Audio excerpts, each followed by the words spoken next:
तरीके से ट्रीट करना है, किस तरीके से ट्रीट नहीं करना है, क्योंकि it's all about the behaviour, it's all about the behavioural science कि किस तरीके से आपको डील अप करना है लोगों के साथ। ये बुक आपको वो सारी चीज़ सिखाएगी, स्ट्रैटेजी किस तरीके से बनाते हैं, प्लानिंग किस तरीके से करते हैं और एग्जीक्यूशन।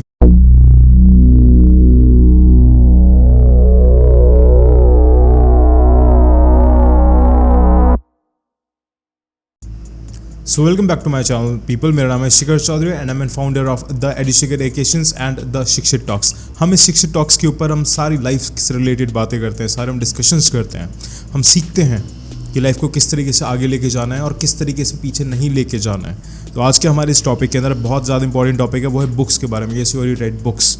जैसे जैसे आगे टाइम जाता जा रहा है वैसे वैसे टेक्नोलॉजी के बेसिस पे लोग रीडिंग करना छोड़ चुके हैं और reading is the best exercise for your mindset. Yes you already right, reading is the best exercise for your mindset. अगर आप रीड नहीं करोगे आप अपने माइंड को किसी भी तरीके से ग्रो नहीं कर सकते हो।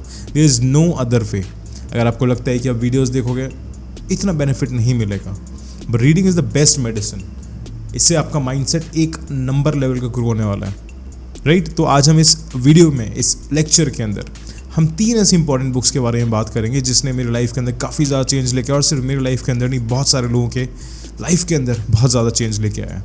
और इस वीडियो के एंड तक आप बहुत सारी चीज़ समझ चुके होंगे कि बुक्स को किस तरीके से अप्रोच करते हैं, किस तरीके से रीड करते हैं, किस तरीके से एब्जॉर्ब करते हैं। क्योंकि काफ़ी सारे लोगों को बुक्स पढ़ना ही नहीं आता है, वो सिर्फ रीडिंग करते हैं। There is a difference between reading and the learning, so you need to understand this, right. तो हम देखो, सबसे पहले हम चीज़ देखते हैं कि हम किस किस बुक्स के बारे में जानने वाले हैं। There are 3 important books, there are very important books, which is the Daily Stoic. जो पहली बुक के बारे में हम जानेंगे वो है डेली स्टोइक। फिर हम देखेंगे the power, the 48 laws of power. इन सब के बारे में आपने पढ़ा होगा कि रॉबर्ट ग्रीन की बुक है, वेरी इंपॉर्टेंट बुक। और जो लास्ट बुक है which is the courage to be disliked. इस बुक्स की मैं आपको कुछ ऐसी इंपॉर्टेंट चीज़ें बताऊंगा जो आप सुन के you will be like, your mind will be blown away. क्योंकि जब तक आप नई इन्फॉर्मेशन को गैदर नहीं करोगे तब तक आप सीखोगे नहीं। डर लगता है स्टार्टिंग के अंदर, पर आपको सीखना बहुत ज़्यादा ज़रूरी है, राइट। क्योंकि देखो, नया ज्ञान हमेशा तुमको डराएगा। हमारे वेदों के अंदर, हमारे उपनिषद के अंदर ये सब चीज़ लिखी हुई है कि जो ज्ञान डराएगा नहीं वो ज्ञान बढ़ाएगा नहीं। तो तुमको डरना ज़रूरी है, पर उस डर के आगे आपकी ग्रोथ है। उस पेन के आगे, उस पेन ऑफ फियर के आगे इस ग्रोथ, राइट। तो इसी के साथ हम सबसे पहली बुक देखते हैं, वो है हमारी the Daily stoic. Yes you read the Daily stoic. The Daily stoic basically, stoic क्या होती है, what is stoic? So the stoicism क्या है सर? स्टोइसिज्म ये ग्रीक फिलॉसफी है। Stoicism is a Greek philosophy. और स्टोइसिज्म का मतलब क्या होता है? स्टोइसिज्म का मतलब होता है जीरो स्टेट। इसका मतलब होता है जीरो स्टेट, राइट। अब जीरो स्टेट क्या होता है? वो आपने कहा कि सर पहले तो आपने इतनी खतरनाक चीज़ बताई, अब आप ये चीज़ बता रहे हो कि यार जीरो स्टेट को भी कोई चीज़ होती है। तो जीरो स्टेट क्या होता है? जीरो स्टेट का मतलब होता है अगर आपके पास पेन आ रहा है आप तब भी न्यूट्रल रहो, अगर आपके पास प्लेजर आ रहा है तब भी न्यूट्रल रहो। इसका मतलब ये है कि अगर आपके पास सक्सेस आ रही है आप तब भी आप न्यूट्रल रहो। आपको चिल्लाओ मत, ये मत करो कि मैं सक्सेसफुल हो गया, ये एग्ज़ाम क्लियर कर लिया, वो कर लिया, नहीं। आपकी न्यूट्रलिटी पे रहना। अब ये किसने लिखी है? सो बेसिकली उस टाइम पे बहुत ही एक फेमस फिलोसोफर्स थे, राइट। फिलोसोफर्स कह लो, साइकोलॉजिस्ट कह लो, उनका नाम है Seneca, Epictetus and Marcus Aurelius. ये लोग बहुत ही ज़्यादा इंपॉर्टेंट लोग हैं, राइट। जो भी फिलॉसफी के बारे में पढ़ते होंगे, जो भी साइकोलॉजी के बारे में पढ़ते होंगे, तो उनको इन लोगों के बारे में पता होगा। इन लोगों ने, ये लोग क्या करते थे ना, वहाँ के लोगों को सीखना, सोचना सिखाते थे कि सोचते कैसे हैं। अब आप कह रहे हो कि सर सोचना तो हमें आता है, पर आई एम सॉरी टू से तुम्हें सोचना नहीं आता। You don't know how to think. How to think is an skill जो तुम्हें सीखनी पड़ती है। और अगर तुमने अभी तक ये स्किल नहीं सीखी ना, दैट हाउ टू थिंक, तब आप लाइफ के अंदर कभी भी आगे नहीं बढ़ पाओगे। आप सिर्फ एक स्लेव माइंडसेट रहेगा आपका, राइट। अब इस बुक को पढ़ने के तरीका है, हर बुक को पढ़ने का अलग तरीका होता है। जो आपकी फिक्शन बुक्स होती हैं उनको हम अलग तरीके से पढ़ते हैं, और जो आपकी नॉन फिक्शन बुक्स होती हैं उनको हम अलग तरीके से पढ़ते हैं। अब फिक्शन बुक तो आई डोंट प्रेफर कि आप फिक्शन बुक पढ़ो, कि fiction book for me is a complete time waste. अब नॉन फिक्शन बुक पढ़ो। नॉन फिक्शन बुक से आपको चीज़ों को सीखने के लिए मिलेगा कि चीज़ें करते कैसे हैं, क्या करते हैं, क्या नहीं करते हैं। अब देखो, इसके अंदर 366 मेडिटेशंस दे रखा है। अब आप सोच रहे हो कि सर ये मेडिटेशंस क्या है? मेडिटेशन तो मेडिटेशन क्या होता है? अगर मैं आपसे पूछूं मेडिटेशन क्या होता है, इस वीडियो को पॉज करो, आप आंसर लिखो कमेंट्स के अंदर that what is meditation. Meditation का मतलब होता है ध्यान लगाना। पर ध्यान किस पे लगाना, किस पे ध्यान लगाते हो तुम? अब आप कुछ लोग कहोगे कि यार सर ब्रेन के अंदर कोई थॉट्स नहीं आना चाहिए।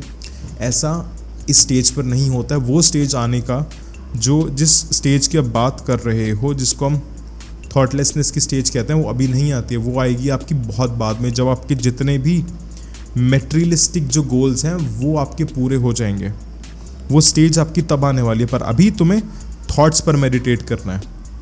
अभी तुमको थॉट्स पर मेडिटेट करना है। थॉट्स पर मेडिटेट किस तरीके से करते हैं? अब इस बुक में मेडिटेशंस दे रखे हैं। इस बुक के अंदर आपको डेली एक थॉट दे रखा है, फिर उसके बाद उसकी एक्सप्लेनेशन दे रखी है। डेली उस थॉट के बाद उसकी एक्सप्लेनेशन दे रखी है, और उस थॉट को पढ़ना है, उसकी एक्सप्लेनेशन को पढ़ना है। फिर वो बुक बंद कर दो। बुक बंद करने के बाद उस पर मेडिटेट करो, उस थॉट पर ध्यान लगाओ। क्योंकि अगर तुम उस थॉट पर ध्यान नहीं लगाओगे, तुम उसके लेयर्स को एक्सप्लोर नहीं करोगे। क्योंकि हर थॉट की लेयर्स होती हैं। जितना डेप्थ के अंदर आप जा पाओगे, आपकी उतनी ही विजडम बढ़ेगी। तो इस बुक को इस तरीके से आपको अप्रोच करना होता है।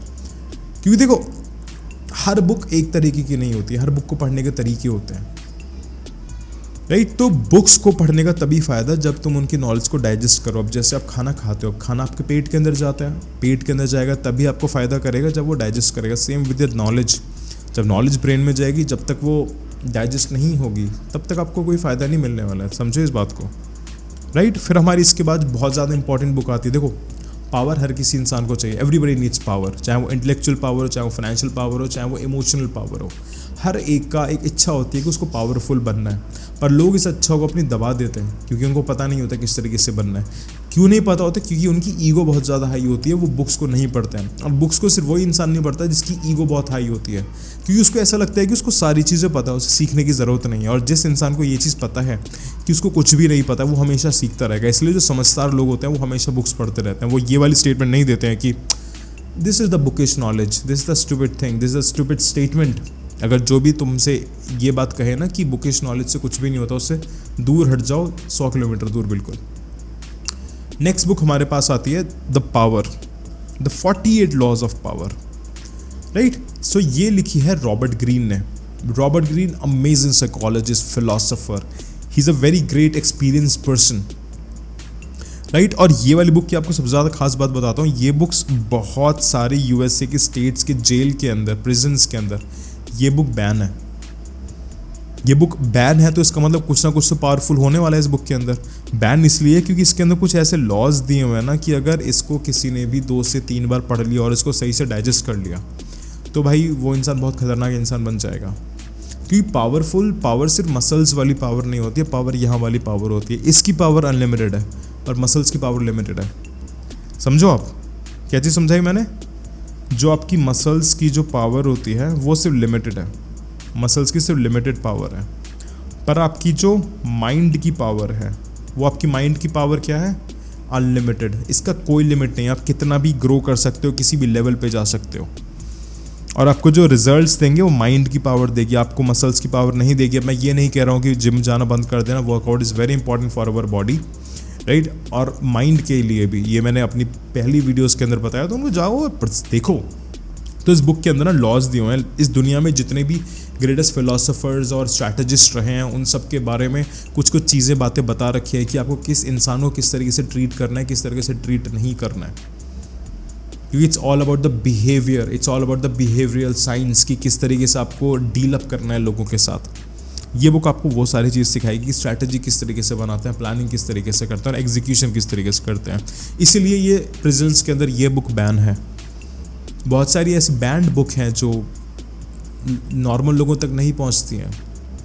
समझो इन सब चीज़ों को, क्योंकि देखो at the end of the day तुम्हें पावरफुल बनना पड़ेगा। नहीं पावरफुल बनोगे कुछ चल दिए जाओगे, people will crush you like anything, right? अब इसी के साथ हमारी जो एक बहुत ज़्यादा एक और इम्पॉर्टेंट बुक आती है which is the courage to be disliked. Yes you are right, the courage to be disliked. तो इस बुक का क्या कंसेप्ट है ना, आपने बचपन से बहुत सारी बातें सुनी होंगी, बहुत सारे अपने ब्रेन के अंदर अपने थॉट्स डाले होंगे, आप क्या कॉन्शियसली सबकॉन्शियसली कोई भी स्टेटमेंट सुन ली होगी, आप उसको रियलिटी मान के बैठ के होगे। अब उस रियलिटी को इस बुक के ऑथर ने ब्रेक करा है, उन ब्रेक्स दिए हैं, उनको एक अलग तरीके से आपको रियलिटी दिखाई गई है उस चीज़ों के, there is a person called Adler. So Adlerian psychology बहुत ज़्यादा फेमस है इस वर्ल्ड के अंदर, क्योंकि इन्होंने एक अलग तरीके के पर्सपेक्टिव्स दिए, अलग तरीके के नज़रिए दिए हैं. और हर देखो, life is all about perspectives. There is nothing static. कोई भी चीज़ स्टैटिक नहीं होती है, सब चीज़ डायनामिक और रिलेटिव है. जैसे कोई चीज़ सही और गलत नहीं होती है, वैसे ही कोई चीज़ स्टैटिक नहीं होती है. सो इस बुक का आपको एग्जाम्पल देता हूँ. अब जैसे आपने एक वर्ड सुना होगा, चाइल्डहुड ट्रॉमा. ठीक है, ये अभी आपने सुना होगा कि चाइल्डहुड ट्रॉमा.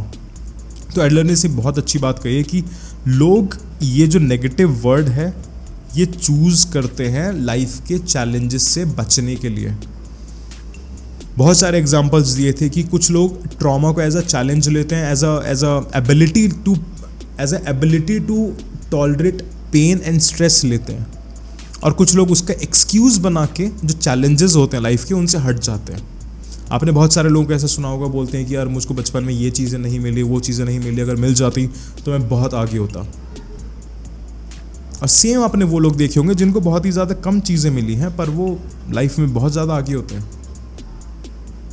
सो इस बुक के अंदर एक ही चीज़ के आपको मल्टीपल पर्सपेक्टिव्स दिए और आपकी बुक ये हिला देगी. राइट?